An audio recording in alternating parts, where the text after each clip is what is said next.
Trust में एक मुसलमान को तुम मेंबर बना लेते और बाद में जब ये घोटाला सामने आया तुम उस मुसलमान को ले जाकर एनकाउंटर कर देते, बुलडोजर से उसका घर तोड़ देते, केस क्लोज।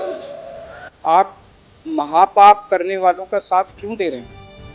मेरा जो संघर्ष है कि जो चंदा चोर हैं उन लोगों को, इन राक्षसों को सरेआम फांसी दी जानी चाहिए, इसमें मेरा साथ दीजिए, इन महापापियों का साथ मत दीजिए।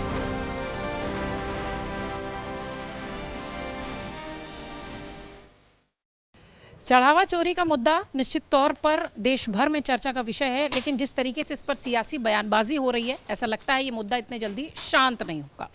विनय कटियार से लेके उद्धव ठाकरे से लेके अखिलेश यादव से लेके संजय राउत से लेके तमाम विपक्षी नेताओं ने जमकर इस पर बयानबाजी की है और सरकार को घेरने की कोशिश की है। इन बयानों का क्या मतलब होगा? क्या जांच में एसआईटी जिस तरीके से जांच कर रही है उस पर इसका असर दिखाई पड़ेगा, या फिर ये कहानी सिर्फ सियासी मुद्दा बनकर रह जाएगी? इसी का विश्लेषण करते हैं हमारे मेहमानों के साथ। रामकृपाल सिंह जी हमारे साथ मौजूद हैं, पूर्णिमा त्रिपाठी जी हैं, मिहिर रंजन जी हैं, राकेश शुक्ल जी हैं, विनोद अग्निहोत्री जी हैं और अमर उजाला डिजिटल के संपादक जयदीप कर्णिक जी भी हमारे साथ हैं। शुरुआत रामकृपाल सर से। सर, विनय कटियार जी सुबह सुबह कहते हैं 11:30 बजे मेरी प्रधानमंत्री मोदी से बात हुई है, सजा मिलेगी और चंपक राय भी जो है वो जेल जा सकते हैं। शाम होते होते तक वो कहते हैं कि मैंने ऐसी कोई बात नहीं कही थी। ये इस तरीके के जो बयान इस पर शुरू हो चुके हैं, कहीं ऐसा तो नहीं कि फिर ये बयानों में ही गिर के रह जाएगा और आदमी जो असली दोषी है वो सामने नहीं आ पाएगा? ये चूंकि कुल मामला डेवलपिंग है और ये बड़ा स्वाभाविक है, कोई भी चीज़ हो उसमें लोग सवाल उठाना, कई बार होता अटैक इन एंटीसिपेशन की अवधारणा के चलते आप किसी को दोषी बना ले, ये सब चलता रहेगा। मेरा सिर्फ इतना कहना है कि उत्तर प्रदेश की पुलिस वही है जो अखिलेश के समय में थी या मायावती के समय में थी। आज योगी आ गए तो वही लोग हैं, ऐसा नहीं है कि कहीं से बिल्कुल ले आए गए हैं। तो जनता ये जानती है कि कोई भी पार्टी, कोई भी संगठन, किसी ऐसा नहीं है कि सारे के सारे वहाँ सब भले धुले हुए और दाग वाले बेदाग हैं। प्रश्न ये है कि अल्टीमेटली, जैसे मैंने योगी और मोदी का जिक्र किया कि मोदी भी पूरी व्यवस्था को बदले तो नहीं है, चाहे वो फाइनेंस सिस्टम रहा हो, चाहे जो भी रहा हो, वही है सारी चीज़ें। लोग वही हैं जो करप्शन करते थे, खुलेआम करते थे, आज वो भी नहीं कर पा रहे हैं, या चाहे मजबूरी में नहीं कर पा रहे हो लेकिन नहीं कर रहे हैं। तो मेरा कहना ये है कि जो लीडरशिप है, अगर उस पर भरोसा है और अगर वो भरोसा टूटेगा तो बड़ा भयानक होगा।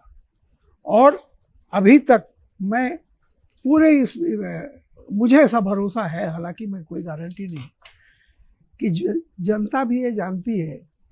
उस समय जब शिवपाल यादव कहते थे कि थोड़ा बहुत खा लिया करो, और थोड़ा बहुत तो खा लिया करो, जो चलता है, लेकिन ज़्यादा मत खाया करो, याद होगा आपको। वही लोग हैं, वही सिस्टम है, चलेगा। हाँ, फाइनल ये होगा, इसमें जो दिख रहा है, जो टॉप पर बैठे लोग हैं वो बेदाग नहीं हैं और किसी कीमत पर। मैं तो सिंपल ये बात कर रहा हूँ कि आप गए और पैसा लेकर के आ गए, अरे आप अपने आप में कानून हैं क्या? इस देश की कोई भी ट्रस्ट हो, कोई भी चीज़ हो, संविधान ने जो व्यवस्थाएं हैं, जो आम आदमी में, जैसा मैं कहता हूँ ना, ignorance of law is no excuse, इससे कोई ट्रस्ट भी नहीं बचा हुआ है। तो आपको इतना सब पहले से ज्ञान था, फिर आप पुलिस लेकर के गए और उसके बाद भी आप कह रहे हैं कुछ कोई खास बात नहीं है। What does it mean? कोई आम आदमी कर सकता है क्या? ये कहाँ से राइट आपको मिला हुआ है? चोरी 1 पैसे की हो या 1 लाख की हो, चोरी चोरी है। और आपको ये पता है? पता नहीं, आप तो जा करके उसके घर पे देख आए हैं और सब कुछ कराए हैं। तो मेरा कहना ये है, देखिए, ये अभी जैसे सवाल उठेंगे, योगी पर भी उठेंगे, मोदी पर भी उठेंगे, सब लोगों को, फाइनल क्या होगा जनता को ये भरोसा अगर हो जाएगा कि नहीं, इस आदमी ने सजा दी है गुनहगारों को, अपने चाहे कोई भी रहा हो, तो भरोसा लौटेगा शायद। बिल्कुल तब बिल्कुल trust लौटेगा और बड़े पैमाने पर लौटेगा। तो बेसिक बात वही मैं कहता हूँ कि जैसे व्यक्ति आ करके उन्हीं चोरों से, उन्हीं वगैरह से एक ऐसी व्यवस्था कायम करता है जहाँ कहा जाता है लॉ एंड ऑर्डर बहुत अच्छा है, तो ऐसे ही अगर आप उस ढंग से न्यायप्रिय हुए तो सब मानते हैं कि थोड़े बहुत तो हर लोग, हर जगह, हर पार्टी में एक्सेप्शंस होते हैं, लोग करते हैं। वीर सर, बयानबाजी का दौर, दिग्विजय सिंह कहते हैं कि हमारे पैसे लौटाओ, हमने दिए थे, और विनय कटियार का स्टेटमेंट मैं उस पर आपसे भी चाहूंगी कि सुबह कुछ और कहते हैं, शाम होते होते तो उनके बयान भी बदल जाते हैं, तस्वीर भी बदल जाती है, और वो कहते हैं ऐसी कोई बात मैंने नहीं की थी, कार्रवाई की बात की थी, वो हो रही थी। ये सारी जो बयानबाजी है इसको कैसे देख रहे हैं, और क्या ऐसा तो नहीं कि इसी बयानबाजी के बीच फिर ये मामला, जैसा कि आप कह रहे थे कि राजनीति होगी और फिर चुनाव आ जाएंगे और फिर हम भूल जाएंगे, ऐसा तो नहीं लग रहा? देखिए, राम हमारे लिए भगवान है, आपके लिए मर्यादा पुरुषोत्तम हो सकते हैं। जो हमारे देश के नेता हैं उनके लिए सत्ता की सीढ़ी है, उससे चढ़ के लोग ऊपर तक गए, वो हमें बताने की ज़रूरत नहीं है। सवाल ये उठता है, आपने विनय कटियार जी का चूँकि नाम लिया, विनय कटियार जी, लाल कृष्ण आडवाणी, उमा भारती, इन सब का नाम जब हम बड़े हो रहे थे तो राम मंदिर आंदोलन में अगुवा के तौर पर लाठी हुए। जब 22 जनवरी को राम मंदिर का भव्य उद्घाटन हो रहा था, मुझे तो कहीं दिखे नहीं थे, आपको हो सकता है दिखे होंगे कहीं बैठे हुए, तो हो सकता है हाँ हो सकता है, तो मन में पीड़ा तो लोगों को होगी। ऐसा नहीं हो सकता, जिन लोगों ने राम के लिए इतना बड़ा आंदोलन, जीवन समर्पित कर दिया, तो मन में गुबार आया होगा, तो उन्होंने कुछ बोल दिया, वो भावावेश हो सकता है। तो हर पंखे में एक रेगुलेटर लगा होता है, पंखा तेज होता है तो उसको डाउन कर दिया जाता है, तो रेगुलेटर से कंट्रोल हो गया होगा, घूमा है रेगुलेटर, हाँ रेगुलेटर घूमा, इसीलिए वॉल्यूम 4 पे चल रहा था ना, वो 1 पे आ गया। अब रेगुलेटर कहाँ है, कौन उस रेगुलेटर को घुमा रहा है, वो आप पत्रकार हैं, पता करिए। स्विच ऑफ नहीं हुआ, स्विच ऑफ में गड़बड़ी हो जाती सर, तो इसलिए उसका रेगुलेटर कम कर दिया गया। तो ये बात हो गई इस तरह। अब क्या है कि देखिए, नेता और बाकी सारे लोग, वो राम हमारे आपके लिए आस्था है, उनके लिए राजनीति के लिए एक बहुत अच्छा समझ लीजिए कि फोकल पॉइंट है। उसके हिसाब से वो कैलकुलेट करेंगे कि अभी करने से क्या होगा, क्या पनिशमेंट दे दें, क्या रोक लें, क्या 1 महीने बाद करें। तो उसका भी सिंपल सा सीधी समझने वाली बात है। ओवैसी कह रहे थे कि अगर कोई मुसलमान होता तो उसका एनकाउंटर कर दिया गया होता। सवाल है कि उत्तर प्रदेश में हुआ ही ये, और उत्तर प्रदेश में न्याय व्यवस्था पिछले 5-10 सालों में देखिए त्वरित है, बुलडोजर तुरंत चल जाता है, क्विक एक्शन, मतलब फौरन होता है। तो उस फौरन में तो फिर उम्मीद की जाती है हर जगह लागू होगा। तो सिर्फ बात ओवैसी की नहीं, हर किसी के लिए कि 1 महीने के करीब हो गए, भाई इसमें क्या हुआ, 1 महीने के बाद हम लोग कहाँ पहुंचे, 15 दिन और एक्स्ट्रा चाहिए। और अल्टीमेटली अगर आपको लगता है कि किसी SIT की जांच या कोर्ट के कहने पे कुछ निकल आएगा, वो कुछ नहीं होने जाने वाला है, वो मिट्टी का लीप पोत करके एक बराबर ही होगा, और वो उसमें कितना टाइम लगेगा वो भी हम अनएंडिंग जानते हैं।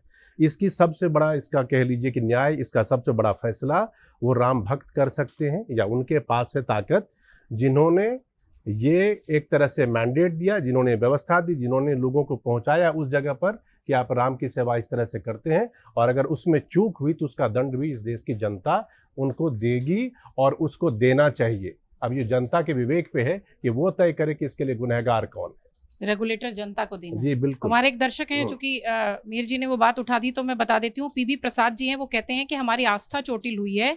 मैं ये प्रश्न चाहता हूँ कि योगी जी का बुलडोजर कब उन आरोपियों पर चलेगा जो कि हमेशा क्विक एक्शन में होते हैं। सही सवाल है ये भी। इस तरीके के तमाम जो कमेंट्स हैं आप भी करते रहिए, हम कोशिश करेंगे कि अपने कार्यक्रम में इसे शामिल करें आपके नाम के साथ। पूर्णिमा मैम, जब इस तरीके के बयान आने लगते हैं, RSS की तरफ से बयान आया, हमें जो है हम बहुत आहत हैं इस पर, जो भी दोषी हैं उन्हें सजा देनी चाहिए, 1 महीने बाद आया, क्या इस तरीके के बयानों का दबाव भी जांच में दिखाई पड़ेगा?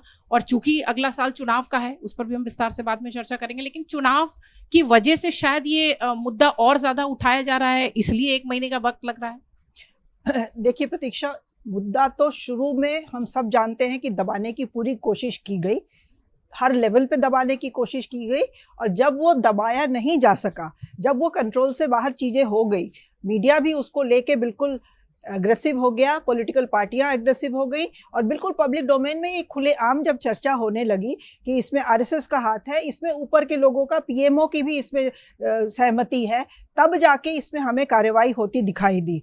अब उन लोगों की चुप्पी बहुत लंबे समय तक उन शंकाओं को जन्म पुष्ट करती रही कि इसमें बहुत बड़े लोगों का हाथ है, आरएसएस से जुड़े हुए लोगों का हाथ है। आरएसएस के लोगों से मतलब सिर्फ चंपत राय तक नहीं, ऊपर तक लोग इशारा कर रहे थे।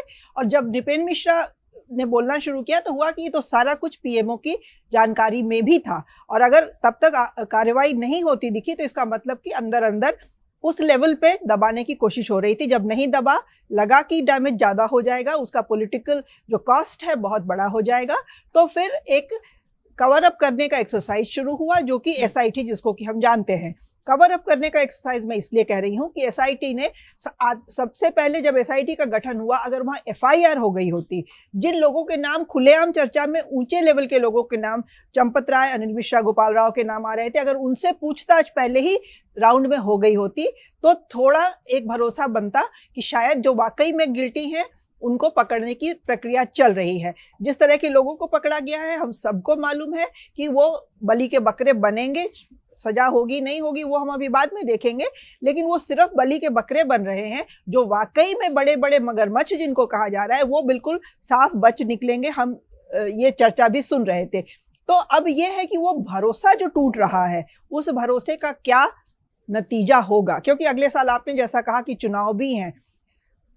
पॉलिटिकल पार्टियां, खास करके समाजवादी पार्टी जो यूपी में मेन ऑपोजिशन पार्टी है, वो इस मुद्दे को लेके बिल्कुल मुखर हो गई है, एग्रेसिव हो गई है, और कोई दिन ऐसा नहीं जाता है जब उनकी तरफ से कोई बयान नहीं आता है। कांग्रेस को अभी फिलहाल समझ में नहीं आ रहा है कि उनको क्या इस पे स्टैंड लेना चाहिए। वो एक कदम आगे दो कदम पीछे वाला उनका मामला हमेशा रहता है, हर बड़े क्रूशल इशू पे रहता है, वो अभी भी है। कांग्रेस की तरफ से हमें बहुत ज़्यादा इसमें दिखाई नहीं दे रहा है कि उनको ये पता हो कि इसको कैसे हैंडल करना है। लेकिन अगर पॉलिटिकल पार्टीज इसको कायदे से उठा लें और बिल्कुल जनता के बीच में रहें उस मुद्दे को लेकर के, तो ये मुद्दा अगले इलेक्शन में बीजेपी को नुकसान जरूर पहुंचाएगा। और बीजेपी को नुकसान, अगर हमें ये बात पता है तो बीजेपी में भी लोगों को पता है, इसलिए अब आ रहा है कि आरएसएस भी सामने आ गई है, चंपत राय से भी पूछताछ हो गई है, अनिल मिश्रा से भी पूछताछ हो गई है। तो ये सारा कुछ मैनेजमेंट का मामला है। वो मैनेज करने की कोशिश कर रहे हैं कि लीस्ट पॉलिटिकल डैमेज के साथ उसको कैसे मैनेज किया जा सके। शायद उनको ये भरोसा है कि इस देश की जनता ने उनको बहुत बड़े बड़े कारनामे करने के बाद भी माफ किया है। भाई, गांधी की हत्या करके जो ऑर्गेनाइजेशन बैन हुआ, जनता ने उसको माफ कर दिया, और उसका ही आप पॉलिटिकल ऑफस्प्रिंग को आपने सत्ता दे के एकदम सर आंखों पे बिठाया हुआ है, तो देश के लोगों ने माफ कर दिया। लोग माफ कर देते हैं।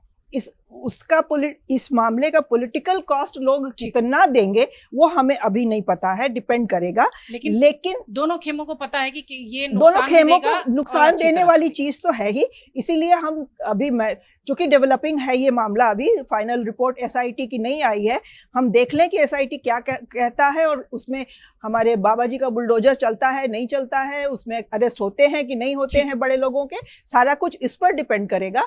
और दूसरी पार्टियां इस मामले को कैसे लेके जनता के बीच में उनको कन्विंस करती हैं, उस पर भी डिपेंड बहुत करेगा। सर, अरविंद केजरीवाल, मैं भी उन्हीं का सोशल अकाउंट देख रही थी, वो लगातार जो है वो मैसेज किए जा रहे हैं और जनता से अपील कर रहे हैं कि आपको सड़कों पर आना चाहिए, आपको बोलना चाहिए। 26 जून का उनका एक ट्वीट मुझे मिला जिसमें वो कहते हैं, महाराज जी आप चंदा चोरों का साथ क्यों दे रहे हैं? ये चंदा चोर आपको भी हटाने का षड्यंत्र कर रहे हैं, आपकी कुर्सी को भी नहीं छोड़ेंगे। भगवान राम के घर हुई महाडकैती के राक्षसों को सरेआम फांसी दिलवाने में मेरे संघर्ष में मेरा साथ दीजिए। अरविंद केजरीवाल योगी आदित्यनाथ से सहयोग मांग रहे। अरविंद केजरीवाल जी जब पहला संघर्ष शुरू किए थे तो सबने उनका साथ दिया था, और उस संघर्ष के बाद जो हुआ वो भी सबने देखा है। तो जो साथ देने वाले लोग थे वो अब केजरीवाल जी के साथ नहीं जा रहे। नहीं, उनकी इस बयान की दिशा मैं चाहूंगी उस पर आप थोड़ी सी रोशनी डालें कि ये अचानक ये वाली दिशा कैसे, कि वो योगी जी का साथ मांग रहे हैं और उनको अपने कटघरे में कह रहे हैं और दूसरे को, जो चंदा चोरी और चढ़ावा चोरी को, दूसरा कैटेगरी बता रहे हैं। लोकसभा चुनाव के पहले अरविंद केजरीवाल जी ज्योतिषी बने हुए थे, उन्होंने भविष्यवाणी की थी कि लोकसभा चुनाव के बाद योगी आदित्यनाथ जी को मुख्यमंत्री पद से हटा दिया जाएगा, और आज उनको ये लग रहा है कि नहीं हटाया गया तो योगी जी हमारा साथ दें। तो क्या अब वो जिस भारतीय जनता पार्टी के विरोध को बुनियाद बना के राजनीति कर रहे हैं, क्या उस भारतीय जनता पार्टी से दोस्ती करना चाहते हैं क्या?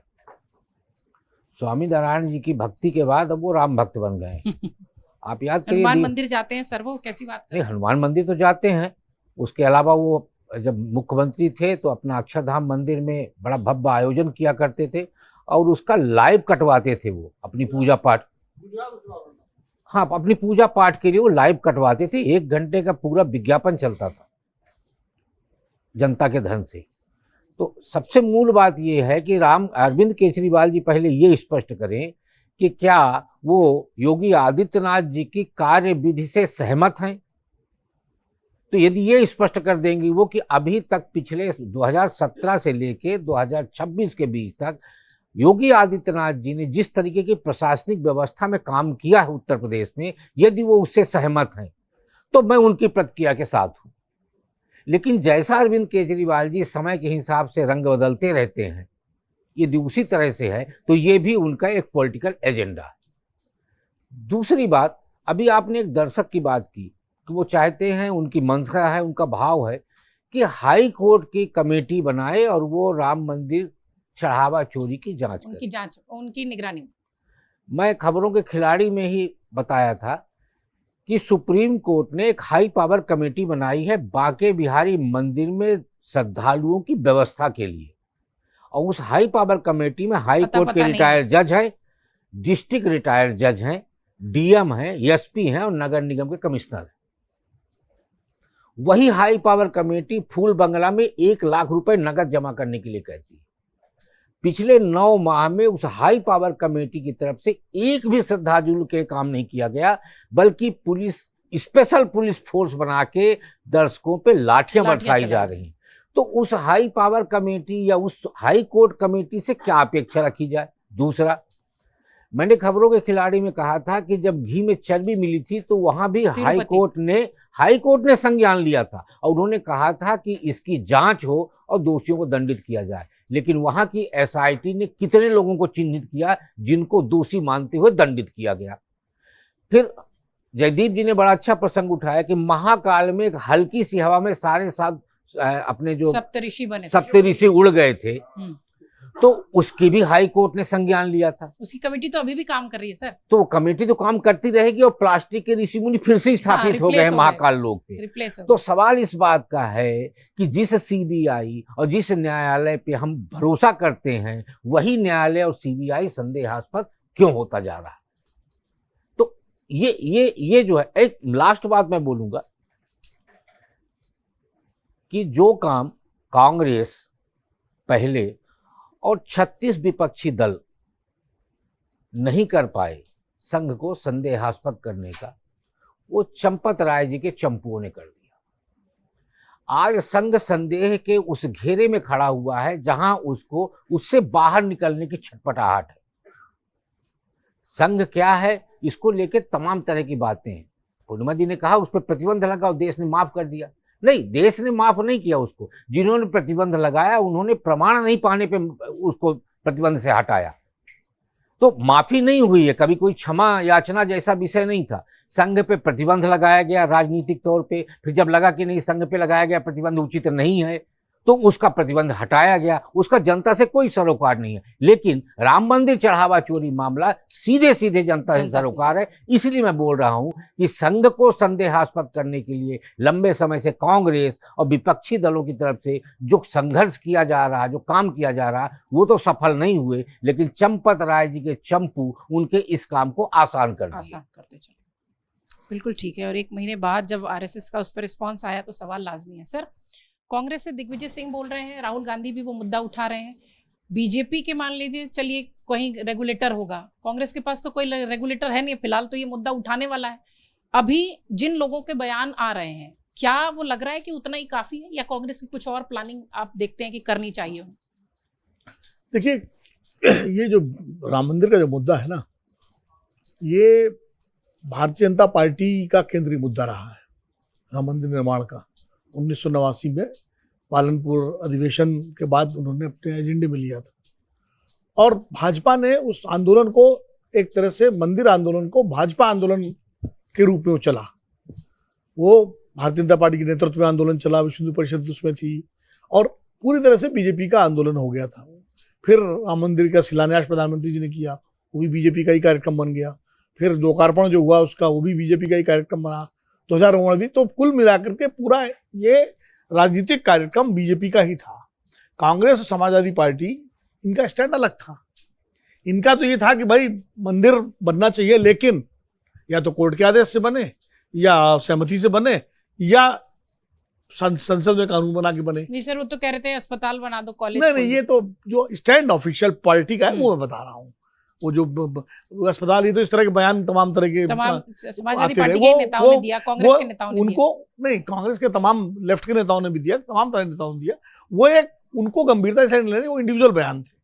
पार्टियों का जो स्टैंड है वो मैं बता रहा हूँ, वो बिल्कुल क्लियर कट स्टैंड है और वो बाकायदा उनके रिकॉर्डेड स्टैंड है। कांग्रेस का भी स्टैंड यही, जनता बीपी सिंह का यही स्टैंड था। तो बीपी सिंह की सरकार गिरी है, अडवाणी जी ने गिराई, तो बीपी सिंह यही तो कह रहे थे या तो कोर्ट से बने, या पार्लियामेंट में कानून बना के बनेगा, या सहमति से बने। ये नरसिम्हा राव का स्टैंड था, लगातार स्टैंड था। तो अब बहुत ज्यादा मंदिर प्रेम दिखाने में उनका कोई वो नहीं होना है, क्योंकि उनकी वो अगर अपने को ज्यादा राम भक्त बड़ा साबित करने की कोशिश करेंगे तो उसमें, उस लड़ाई में वो बीजेपी से पीछे ही रहेंगे। वो पिच नहीं है उनका, वो पिच नहीं है उनका, वो पिच बीजेपी का ही है। उनकी तो कोशिश ये है, जो वो कर रहे हैं कि भैया ये इनको आप राम भक्त समझते थे, नकली राम भक्त है ये तो चढ़ावा चोरी और चंदा चोरी और इसके लिए और राजनीति उसके लिए जो हम कहते थे वो देखो बात पक्की साबित हो गई। मतलब खुद को राम भक्त ज्यादा साबित करने की बजाय उनकी स्ट्रेटजी ये है कि ये राम भक्त नहीं है, ये नकली राम भक्त है। तो वही स्ट्रेटजी अरविंद केजरीवाल एक अलग धारा पे है। वो खुद को बड़ा राम भक्त साबित करने की कोशिश कर रहे हैं। वो कह रहे हैं अमित शाह तो नहीं गए, मैं हुआ या देखो। तो अब अमित शाह गए कि नहीं गए, लेकिन अमित शाह न जाने से भी बीजेपी की राम भक्ति पर कोई संदेह नहीं होगा और उन पर भी सवाल नहीं होगा। उन पर भी सवाल नहीं होगा। तो ये तो, लेकिन अरविंद केजरीवाल की अपनी राजनीति है। इस पूरे मामले में जो बीजेपी या संघ परिवार जो सवालों के घेरे में आ गया, कटघरे में आ गया, या वो इसीलिए आ गया क्योंकि उनका अपना कोर मुद्दा था। दो मुद्दे ऐसे हैं जो राष्ट्रीय स्वयंसेवक संघ या संघ परिवार और बीजेपी के लिए, एक हिंदुत्व का मुद्दा और दूसरा राष्ट्रवाद का मुद्दा। इन दोनों मुद्दों पर वो दूसरी पार्टियों से अपने को आगे रखते हैं हमेशा।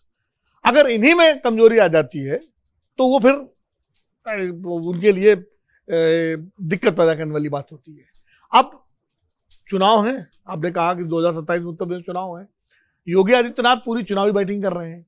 उन्होंने फटाफट आनंद फानंद में SIT बना दी।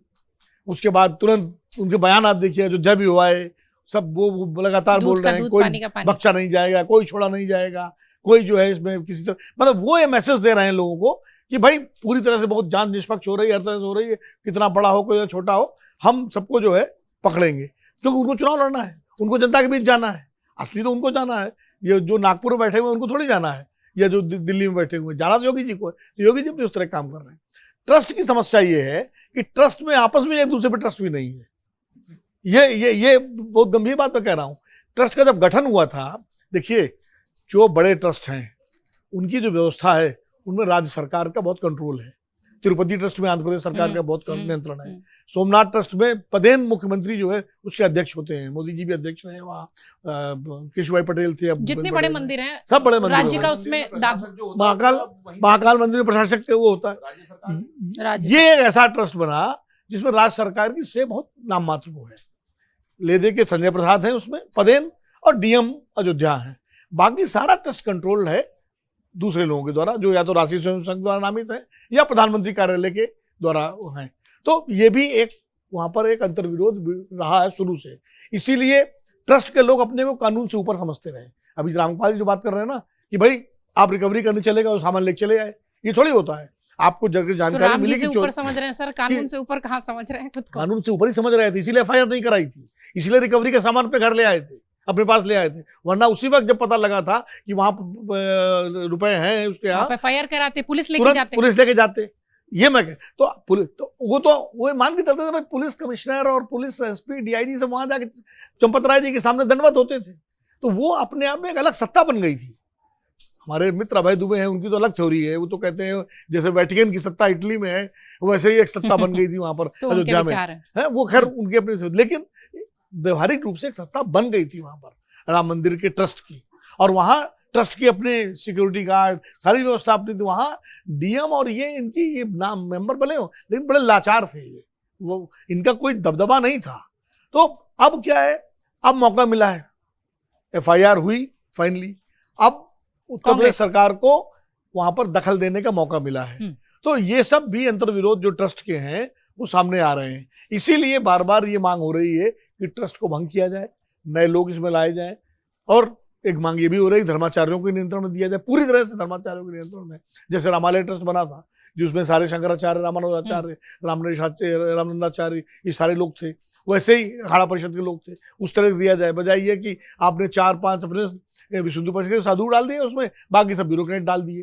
तो ट्रस्ट में ट्रस्ट कैसे बने, इसके लिए भी केंद्र सरकार को पहल लेनी पड़ेगी और सबको विश्वास में लेना पड़ेगा। ये खाली भारतीय जनता पार्टी का मंदिर अब नहीं है, ये विश्व हिंदू परिषद का मंदिर नहीं है, इसीलिए शायद ये जेपीसी भारत की का मांग मंदिर है। इसीलिए शायद जेपीसी की मांग हो रही है कि भाई आप इसीलिए सर्वदलीय- जेपीसी की मांग हो रही है कि ठीक है, अब जैसे तर्क दिया था जो साहब जिन्होंने मंदिर बनवाने में सहयोग नहीं दिया वो क्यों बोल रहे हैं, भाई क्यों नहीं बोलेंगे? भाई चोरी अगर कहीं होगी तो ये थोड़ी फलाने बोले फलाने न बोले, गड़बड़ी होगी तो बोला जाएगा। और ये कहने का मतलब खाली जो मंदिर आंदोलन में तो वही राम भक्त है। हमारे एक दर्शक ने राम भी यही भक्त कहा तो- है कि हम चढ़ावा नहीं दिए तो हम सवाल नहीं पूछेंगे, क्यों नहीं आप पूछेंगे? राम जी से धोखा कर दोगे। नहीं, दूसरी बात यह है कि जो मंदिर आंदोलन में नहीं थे क्या वो राम भक्त नहीं है, या जो बीजेपी को वोट नहीं देते ठीक। तो राम भक्त नहीं? राम भक्त तो सभी हैं, या तो कह दीजिए खाली राम भक्त वही है जो बीजेपी को वोट देते हैं, या ये हिम्मत से कहिए, फिर वो भी नहीं कह सकते आप। तो राम भक्त तो जो मंदिर गया है वो भी है, जो मंदिर नहीं गया वो भी है, जो चढ़ावा दिया वो भी है, जिसने चढ़ावा नहीं दिया वो भी है। और एक और बात मैं कहूँगा, एक नया मॉडल आ रहा है मंदिरों का, पिछले राम मंदिर से शुरू, कि अब मंदिर आप जाते हैं तो आप फल फूल नैवेद्य मिठाई लेके जाते थे ना। हनुमान जी के मंदिर में बूंदी बेसन के लड्डू, गणेश जी के मंदिर में मोदक बूंदी के लड्डू, शनिदेव के मंदिर में भी मिठाई। और यहाँ फल फूल मत लाइए, चढ़ावा मत लाइए, कैश लाइए। ये जो कैश का जो सिस्टम है ना वो और दिक्कतें पैदा कर रहा है। कैश तो दरअसल हमारे जो भारतीय पद्धति है, हिंदू पद्धति है, उसमें नैवेद्य है, धूप दीप पत्रम पुष्पम नैवेद्यम, नैवेद्य में भोग है, भगवान को भोग लगाया जाता है।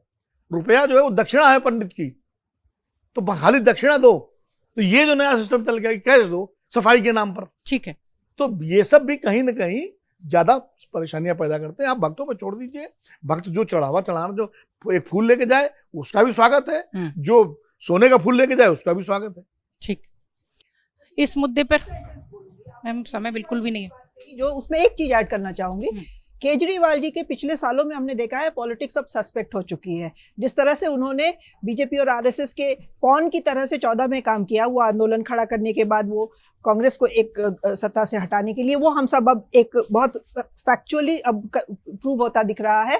तो केजरीवाल की उपस्थिति अब यूपी में और जोर शोर से उनका ये कहना कि जो आहत है राम भक्त वो अब मुझे सपोर्ट करे, वो शायद पर्दे के पीछे उनकी बीजेपी से मिली भगत को भी दिखाता है कि बीजेपी को जो ये डर है कि जो एंटी बीजेपी वोट है वो कहीं सपा को या कांग्रेस को उसका फायदा ना मिल जाए, तो एक ये प्लेयर उतार दो ताकि वो डिस्ट्रीब्यूट हो जाए, आपस में इनके में बट जाए और फायदा उनको पहुंच जाए। ये हमें देखना होगा। राजनीति सर, राम मंदिर पर होती राजनीति, ढेरों बयान, सबके पक्ष विपक्ष, विनय कटियार का बयान, दिग्विजय सिंह का बयान, ओवैसी उसमें एक अलग एंगल ले आए कि मुसलमान होता तो मार देते। इस पर होती राजनीति का क्या असर जांच पर दिखेगा या ये चुनाव का ही मुद्दा बनेगा? राजनीति तो होकर रहेगी, राजनीति होनी चाहिए, क्योंकि ये राजनीति का मुद्दा आज से नहीं बरसों से बना हुआ है। तो हम ये मानेंगे कि इस पर राजनीति नहीं होगी तो गलत है, लेकिन राजनीति में कौन किस एक्सट्रीम तक जाता है, कौन किस हद तक जाता है, वही तय करेगा कि उसको लाभ मिलेगा या नुकसान ही हो जाएगा उल्टा। बिल्कुल सही बात आई कि अगर आप शुरू से लेकर राम मंदिर को लेकर नौक भोन सिकोड़ते रहे, आपको तो लगा कि मंदिर बनना ही नहीं चाहिए, बने तो ऐसे बने वैसे बने, और जो लोग मंदिर को लेकर शिद्दत से जुटे थे वो लोग उसका श्रेय ले रहे हैं, तो उनके पास बदनामी भी जारी। लेकिन आप अभी उद्धव ठाकरे कह रहे हैं कि मैं इस मुद्दे को उठाऊंगा और वहां से देता हूं। आपने जब उस कांग्रेस के साथ हाथ मिला लिया जिसको लेकर आप शुरू से पता नहीं क्या क्या बाल ठाकरे, इटली वाली बाई और क्या क्या कहते थे, उसको उस पाप को धोने के लिए अगर आप मंदिर का मुद्दा उठा भी लेंगे तो जनता माफ नहीं करेगी। जनता ने देख लिया कि जब कट्टर हिंदुत्व की बात दरअसल आई थी तब आपने सत्ता के लोगों को प्राथमिकता दी थी। तो ऐसे ऐसे चेहरे भी बेनकाब होंगे जो दरअसल पहले राम के नाम पर कुछ और कहते थे। अगर मंदिर में चढ़ावे की चोरी हुई हो तो गलत है, दरगाह में चढ़ावे की चोरी हुई हो तो गलत है, किसी भी ट्रस्ट में चढ़ावे की चोरी हुई तो गलत है, उसको करेक्ट करना चाहिए। ये बात भी सही है ना कि ये हुई है तो जिन लोगों ने इसकी स्थापना में अपना प्राणपण अर्पित किया, जो सरकार वहां लगी रही, शिलान्यास और भूमि पूजन में रही, जो योगी आदित्यनाथ रहे, जो नरेंद्र मोदी रहे, जो अमित शाह रहे, जो संघ परिवार रहा, क्या उन्होंने चंपत राय जी से कह दिया था कि आप बैठ के वहां चढ़ावे की चोरी करो? ये भी उतना ही गलत है ना। इन सब लोगों को जिम्मेदार मानना, इनसे जवाब मांगना और कड़ी कार्रवाई की उम्मीद करना गलत नहीं है, लेकिन ये भी तो उतना ही सही है कि उन्होंने तो नहीं कह दिया था ना तुम करो। और चंपत राय जी की भी गलती ये है कि वो अपने आप को इतना बड़ा मान बैठे कि उनको लगा था कि उनके नीचे कभी कोई खामियां, कोई गलतियां सवाल होंगी ही नहीं पूछेगा और कभी। उनके उस भरोसे का टिन्नू यादव से लेकर सारी गैंग ने जो फायदा उठाया, तो शायद उनको खुद के होश उड़े हों, वो इसमें शामिल है नहीं है, ये जांच का विषय है, लेकिन वो जिम्मेदार है, ये तय है। वो अपनी जिम्मेदारी से पल्ला नहीं झाड़ सकते। और यहां से लेकर ऊपर तक देखिए, अगर आप कोई स्वायत्त व्यवस्था बनाते हैं तो इतनी मजबूत होनी चाहिए कि उसमें जरा सी भी खामी नहीं निकले, क्योंकि फिर जो लोग उस स्वायत्तता में शामिल नहीं है, आपने जो उसको एक ब्लैक बॉक्स बना रखा है, उतनी ऑटोनॉमी दे रखी है, आपने कह दिया ना कि ट्रस्ट हम ही तय करेंगे, ट्रस्ट में कौन होगा हम तय करेंगे, ट्रस्ट का काम कैसा होगा, एक एक ईंट कैसे लगेगी, नवीन मिश्रा जाएंगे ट्रस्ट में, चंपत राय जाएंगे, और आप बीच में मत बोलिए, आप खाली स्थानीय शासन प्रशासन की व्यवस्था करवा दीजिए, बाकी आप बीच में मत बोलिए। तो बीच में नहीं बोलने के लिए जिनको कहा गया था वो इस मौके का इंतजार तो करेंगे ही ना, क्योंकि आपने कह दिया हम सब संभाल लेंगे। भाई कल को मैं कहूं ये काम मैं देख लूंगा, आप बीच में मत पड़ो, तो अगर मैं फिसलूंगा, गिरूंगा या काम में असफल होऊंगा तो वही लोग बहस भी करेंगे, लांछन भी लगाएंगे, सब अगर आपने सबको दूर कर दिया था और अब उसमें खराबी निकली, और कोई छोटी नहीं कि 500 रुपए चोरी हो गए या एक दिन की दान राशि चोरी हो गई या एक दान पेटी गायब हो गई, ऐसा मामला भी होता तो लोग कहते चलो यार हो गया, ये तो क्या ही करें, लोग एटीएम ही देश में उखाड़ ले जाते हैं, तो एक दान पेटी चोरी हो गई, एक दिन का चंदा गायब हो गया, ये उससे बहुत बड़ा मामला है।